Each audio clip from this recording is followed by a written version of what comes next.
अस्सलाम वालेकुम guys, welcome to my channel. मेरा नाम मुबीन कुरैशी है। इस वीडियो में हम बात करने वाले हैं कि क्या आपको अपने एंड्रॉयड के अंदर कस्टम रोम को इंस्टॉल करना चाहिए या नहीं। इस वीडियो को मैंने पर्सनल एक्सपीरियंस के ऊपर बनाया है क्योंकि मैं भी पास्ट के अंदर कस्टम रोम्स को यूज़ करता रहा हूँ अपने फ़ोन के अंदर। मेरे पास रेडमी नोट 8 है और उससे पहले मेरे पास रेडमी नोट 4 था।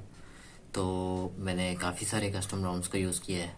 मोस्ट जो ज़्यादातर मैंने यूज़ किए हैं वो पिक्सल एक्सपीरियंस है और लीनियज ओएस है। पैरानॉइड एंड्रॉयड में पहले यूज़ करता था, अब मैंने करना छोड़ दिया है। उसकी रीज़न यही है कि जो पैरानॉइड की पोर्ट है वो रेडमी नोट 8 पे नहीं आई, अभी तक नहीं आई। मैंने जो लास्ट चेक किया था उसमें तो नहीं थी। तो इस वीडियो के अंदर मैं आपको स्टेप बाय स्टेप बताऊंगा कि कस्टम रोम कहाँ कहाँ मसला करता है और कहाँ कहाँ वो बेस्ट है उसकी परफॉर्मेंस के हिसाब से, और जो मेरा पर्सनल एक्सपीरियंस है। आपको वीडियो के एंड पे खुद ही अंदाज़ा हो जाएगा कि आपको अपने फ़ोन में कस्टम रोम इंस्टॉल करना चाहिए या नहीं करना चाहिए। तो चलिए वीडियो स्टार्ट करते हैं और स्टेप बाय स्टेप इन चीज़ों को कवर अप करते हैं। तो सबसे पहले मोस्ट इम्पॉर्टेंटली हम आ जाते हैं कैमरा के ऊपर। जितने भी फ़ोन्स हैं जो अब आ रहे हैं वो ट्रिपल कैमरा या क्वाड कैमरा सेटअप के साथ आते हैं, डुअल के साथ आते हैं। तो उसके अंदर सबसे बड़ा जो प्रॉब्लम आता है कस्टम रोम्स के अंदर, वो आपको एंड्रॉयड के अंदर ऐप जो है, जो आपके फ़ोन के अंदर सॉरी ऐप जो है वो आपको प्रॉपरली अवेलेबल नहीं होती। लेट्स सपोज मैं रेडमी नोट 8 यूज़ कर रहा हूँ। अब इसके अंदर जो मुझे जो मेन प्रॉब्लम आता है जो ANX कैमरा है। अब ANX कैमरा के लिए मुझे रूट करना पड़ता है। रूट में मैं आगे आपको एक्सप्लेन करूँगा कि रूट के अंदर क्या क्या प्रॉब्लम्स हैं। पहले तो ANX कैमरा एंड्रॉयड 11 के साथ बिल्कुल सही कंपैटिबल है, वो बिल्कुल सही काम करता है। लेकिन जैसे ही आप एंड्रॉयड 12 पे जाएंगे कस्टम रोम्स के अंदर, या 13 पे जाएंगे, 13 तो अभी बेटा के अंदर चल रहा है, नॉर्मली 12 के अंदर जाएंगे तो 12 के अंदर ही आपका 48 मेगापिक्सल काम करना छोड़ देगा। अब 48 मेगापिक्सल है तो एक किस्म का गिमिक ही कि उसके अंदर वो 12 मेगापिक्सल के 4 इमेजेस लेता है और उसको स्टिच कर देता है और वो 48 बना देता है उसको, आपका फ़ोन। तो आ, इसके अंदर जो मेन चीज़ है कि जो आपका प्रो मोड है, जैसे आप प्रो मोड यूज़ करते हैं Xiaomi के अंदर, मैं प्रो मोड यूज़ करता हूँ जिसमें मैं शटर स्पीड को कंट्रोल कर सकता हूँ, ISO कंट्रोल कर सकता हूँ, अपनी वो जो आप वो तस्वीर खींचते हैं जिसमें लाइट रेस कैप्चर होती हैं, या नाइट के अंदर आप स्टार्स कैप्चर कर सकते हैं। आप कस्टम रोम के अंदर ऐसा नहीं होता। कस्टम रोम के अंदर बहुत आपको देख के चलना पड़ता है। पहली तो चीज़, ANX कैमरा की जो ऐप है वो एंड्रॉयड 11 तक सपोर्टेड है, 12 तो सपोर्ट ही नहीं करता। और 12 के अंदर अगर आपका फ़ोन सपोर्टेड है भी तो आपके लिए कॉन्ग्रेचुलेशंस, क्योंकि मेरा वाले पता नहीं चलता।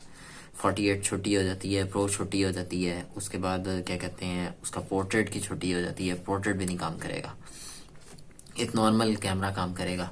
वो जैसे जी कैम की पोर्ट्स आती हैं, जी कैम की पोर्ट्स आप डाल सकते हैं।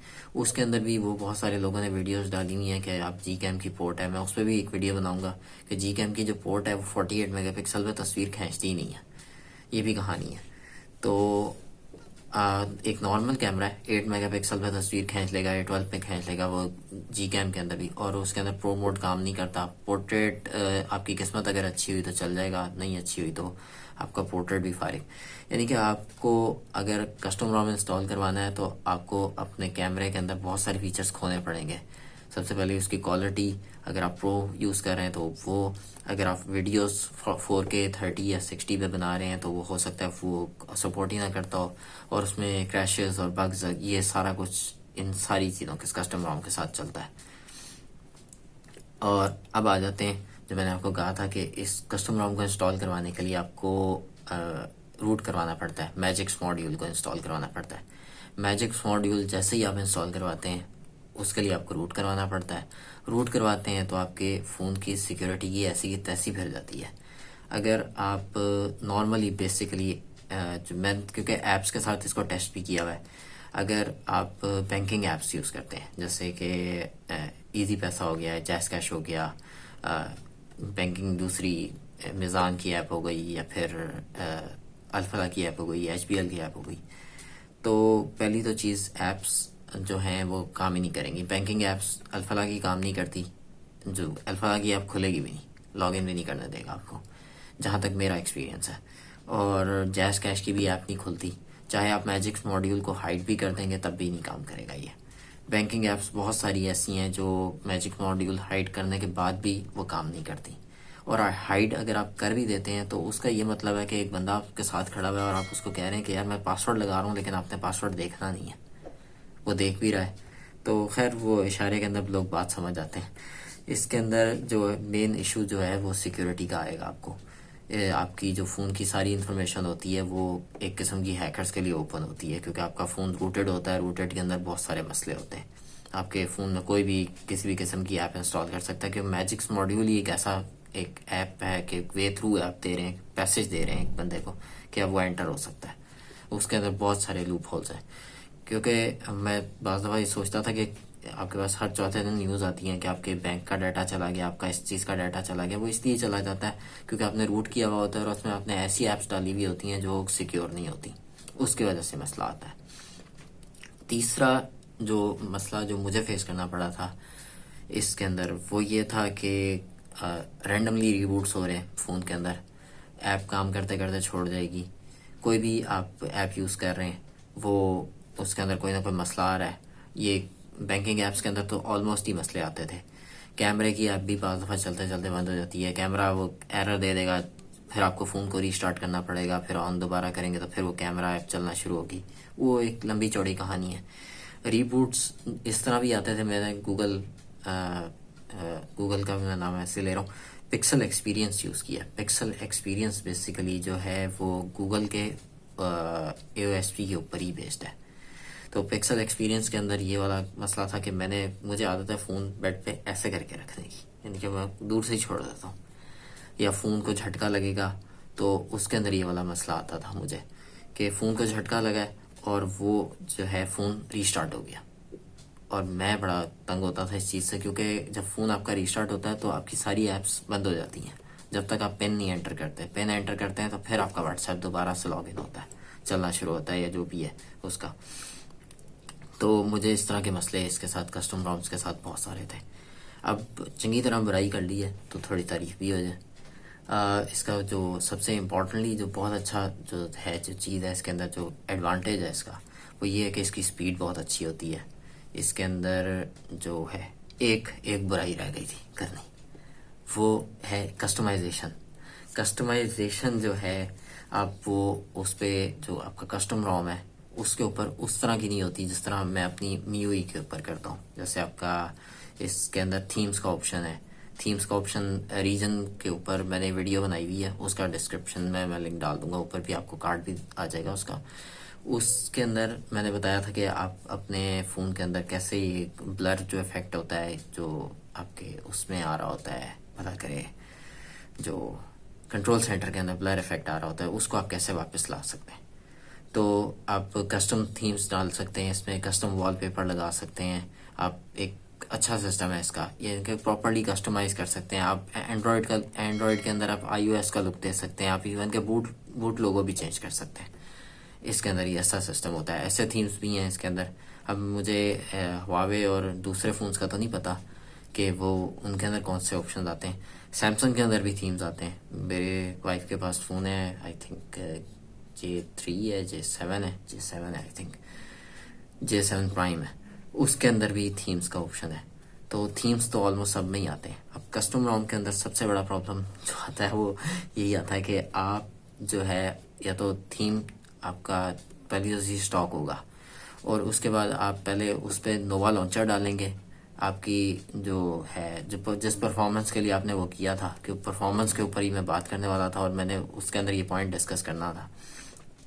तो परफॉर्मेंस के लिए आपने वो उसको सारा कुछ किया था। अगर आप थोड़ा बहुत भी कस्टमाइज़ करते हैं, लॉन्चर एक डिफरेंट डालते हैं, आइकन पैक डालते हैं, और यानी कि कोई उसमें थोड़ी एक्स्ट्रा ऑर्डनरी कोई 2-4 वॉलपेपर या कोई ऐसी चीज़ चेंज करते हैं।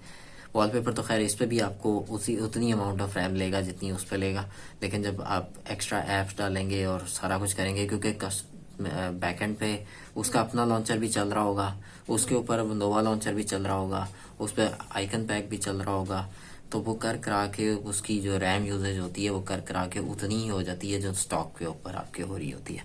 खैर ये एक वो व्यू है जो मैं खुद करता हूँ, जो मैं पर्सनली खुद भी यूज़ कर रहा हूँ इस चीज़ को इस तरह क्योंकि मैं कैमरा भी यूज़ करता हूँ, मुझे सिक्योरिटी भी प्रॉपर चाहिए और मुझे कस्टमाइजेशन चाहिए बग्स के बगैर, कि मेरा फ़ोन रीस्टार्ट ना हो और उसमें कोई इस तरह का मसला ना हो। अब आ जाते हैं एडवांटेजेस की तरफ। अब पक्के एडवांटेजेस, क्योंकि बहुत हो गई बुराइयाँ। तो पहला एडवांटेज जो इसका मेन जो है वो यही है कि आप इसके अंदर आपको स्पीड मिलती है। और क्रोम के ऊपर मैंने इवन के खुद नोटिस किया है कि स्टॉक रोम के ऊपर जब मैं क्रोम खोलता हूँ और जब मैं कस्टम पे खोलता था, पिक्सल एक्सपीरियंस पे या उसके ऊपर लीनियज के ऊपर खोलता था, तो बड़ा फास्ट खुलता था। क्रोम भी खुलता था, उसमें उसमें टास्क जो ऐप स्विचिंग है वो बहुत फास्ट है। इसके ऊपर ऐप स्विचिंग जो है बाज़ दफ़ा वो आपको ब्लैक स्क्रीन ही दिखाता रहता है, बाज़ दफ़ा मुझे ऐप को बंद करके दोबारा खोलना पड़ता है, इतना स्लो होता है। इसके अंदर एनिमेशन ज़रूर है, कस्टमाइजेशन ज़रूर होती है स्टॉक रोम के अंदर, लेकिन आपको बहुत सारी चीज़ें ऐसी हैं कि फेस करनी पड़ती हैं। आपकी ऐप फंस जाती है या आपको कितनी देर बाद वो ऐप खुलती है। कस्टम रोम के अंदर ऐसा नहीं है। कस्टम रोम के अंदर स्पीड होती है। उसके अंदर शायद उन्होंने उसको उसके कर्नल को जो उसके अंदर फ़ोन के अंदर होता है उसको ऐसे ऑप्टिमाइज़ किया हुआ होता है कि बाद लोग कहते हैं कि पबजी के ऊपर भी फ्रेम्स अपग्रेड हो जाते हैं। खैर मैं गेम्स इतनी खेलता नहीं हूँ तो मुझे इतना कोई इस चीज़ का एक्सपीरियंस है नहीं। मैं डे टू डे यूजेज की बात कर रहा हूँ। डे टू यूजेज जो मैंने यूज़ किया है तो कस्टम रोम बहुत फास्ट चलते हैं, उसकी परफॉर्मेंस बहुत अच्छी होती है। उसका रीबूट टाइम, उसका पावर ऑन करने का टाइम, पावर ऑफ करने का टाइम, ये चीज़ बहुत तेज़ है उसके अंदर। अगर आपको उसके अंदर कोई सिक्योरिटी का कोई इशू नहीं है और आप कैमरा ऐप जो है गूगल के साथ, गूगल जी कैम की किसी पोर्ट के साथ कर सकते हैं काम, क्योंकि मेरा तो सारा काम ही इस फ़ोन के ऊपर होता है। मैं जो इस टाइम पे भी वीडियो बना रहा हूँ वो इसी फ़ोन के ऊपर बना रहा हूँ, तो मेरा सारा जितना भी काम है, इसको वापस ले आऊँ। ये 300 रुपये का मैंने ट्राईपॉड लिया था दराज से, तो मैं ये वाला ट्राईपॉड यूज़ कर रहा हूँ। तो खैर, तो जितने भी मैं वीडियोस बनाता हूँ वो इसी फ़ोन के ऊपर बनाता हूँ। तो अगर कैमरा मैं छोड़ दूँगा तो छोटी हो जाएगी। अगर आप थोड़ा बहुत कैमरे के ऊपर कॉम्प्रोमाइज़ कर सकते हैं। आपको जैसे एक स्पीड चाहिए, आपका कोई पुराना फ़ोन है जैसे नोट 4 है या नोट 5 के अंदर भी आई थिंक सिंगल कैमरा ही आया था। तो अगर आपको कोई इस तरह का है, आप चाह रहे हैं कि स्पीड तेज़ होनी चाहिए, तो आप कस्टम रोम की तरफ चले जाएं। उसके अंदर बहुत ज़बरदस्त फीचर्स आपको मिल जाएंगे। ऐसे रोम्स भी होंगे जो आपकी जस्ट 500 MB रैम यूज़ कर रहे होंगे और आपके पास पीछे अच्छी खासी रैम अवेलेबल होगी। आपके डे टू डे टास्क बड़े अच्छे निकल जाते हैं, बैटरी लाइफ बड़ी अच्छी होती है, क्योंकि बाज़ कस्टम रोम्स ऐसे हैं जिनके ऊपर कुछ भी नहीं चल रहा होता बैकएंड पे, यानी कि उसके अंदर कोई ऐसी चीज़ नहीं होती, हो गया,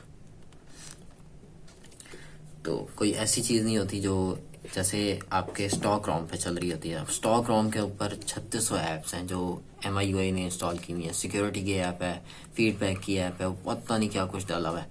वो मेरी जो वाइफ का फ़ोन है उसके अंदर सैमसंग ने ऑफिस की भी ऐप्स डाली हुई हैं। उसकी वो फ़ोन में 16 GB का फ़ोन है और हर चौथे मिनट उस पर स्टोरेज का एरर आता है।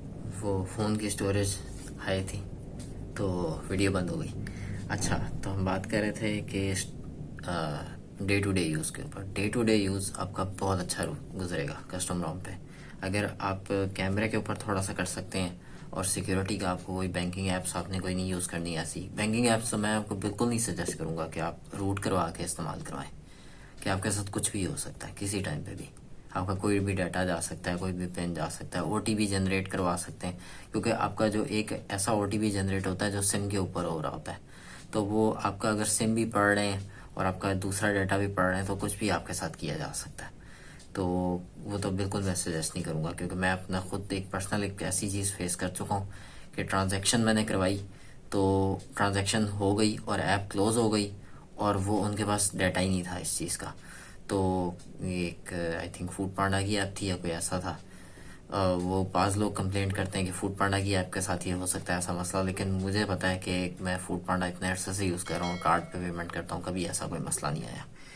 खैर, डे टू डे के अंदर जो कस्टम रोम है बहुत ज़बरदस्त चलेगा। अगर आप गेम्स खेलते हैं तो उसके अंदर बहुत अच्छी परफॉर्मेंस आती है, क्योंकि जैसे मैं आपको बता रहा था कि आपका अगर फ़ोन ऐसा है जिसमें 16 GB स्टोरेज है, जैसे वो J7 प्राइम है, या 32 GB स्टोरेज वाला है, तो कस्टम रोम्स ऐसे भी हैं जिनके अंदर चंद एक ऐप्स होती हैं। गूगल की चंद एक ऐप्स होंगी, एक कैमरे की ऐप होगी, उसके अंदर एक क्रोम की ऐप होगी, कैलकुलेटर होगा, चंद एक ऐप्स होंगी, जीमेल होगा, बाज़ के अंदर जीमेल भी नहीं होता, बास के अंदर यूट्यूब भी आपको करना पड़ता है खुद जाके प्ले स्टोर से। तो अगर आप इस तरह की चीज़ चाह रहे हैं और परफॉर्मेंस चाह रहे हैं, जो स्पीड चाह रहे हैं, स्पीड आपको बेस्ट मस्त स्पीड मिलेगी कस्टम रोम के ऊपर। इवन के ऊपर पबजी के अंदर आप अपना फ्रेम रेट इंक्रीज कर सकते हैं कस्टम कर्नल इंस्टॉल करके। पास लोग जो हैं वो कस्टम कर्नल इंस्टॉल कर लेते हैं। इसकी गाइड वैसे ज़्यादातर XDS पे पड़ी हुई होती हैं, आप जाके उनके फॉर्म्स देख सकते हैं। तो उसके अंदर उनके फॉर्म्स के ऊपर बड़ी अच्छी डिटेल्स होती हैं कि आप कैसे कर सकते हैं को कस्टम रोम्स को इंस्टॉल। और अगर जो है गेमिंग के लिए कौन सा वाला कर्नल बेस्ट है, क्योंकि वो कर्नल जो होता है वो प्रोसेसर की थोड़ी स्पीड वगैरह बढ़ा देता है, GPU को थोड़ा बूस्ट वगैरह कर देता है, तो आपका ज़बरदस्त किस्म की गेम्स चलना शुरू हो जाती हैं आपकी। तो उन लोगों के लिए कस्टम रोम बेस्ट है जो स्पीड चाह रहे हैं, उनको सिक्योरिटी से कोई लेना देना नहीं है, कैमरे की ऐप से उनका कोई वास्ता नहीं है, तो फिर वो बेहतरीन चीज़ है। आप डे टू डे यूज़ के अंदर गेम्स खेल रहे हैं और ये चीज़ कर रहे हैं, ये ज़रूरी नहीं है कि आपका फ़ोन हर दफ़ा ही रीस्टार्ट हो। मुझे जो है मसले आते थे वो बहुत डिफरेंट किस्म के आते हैं। मैं टेस्टिंग पर्पसेस के लिए बहुत ज़्यादा यूज़ करता हूँ फ़ोन। मैं 12-12 घंटे भी फ़ोन यूज़ करता हूँ, जिसमें मैं प्रॉपर टेस्टिंग करता हूँ ऐप्स के ऊपर बैठ के कि कौन सी ऐप किस पे किस तरह सही चल रही है, अगर इस पे नहीं चल रही तो दूसरे वाले पे। और वो इस तरह करते कराते एक लंबा चौड़ा प्रोसीजर होता है।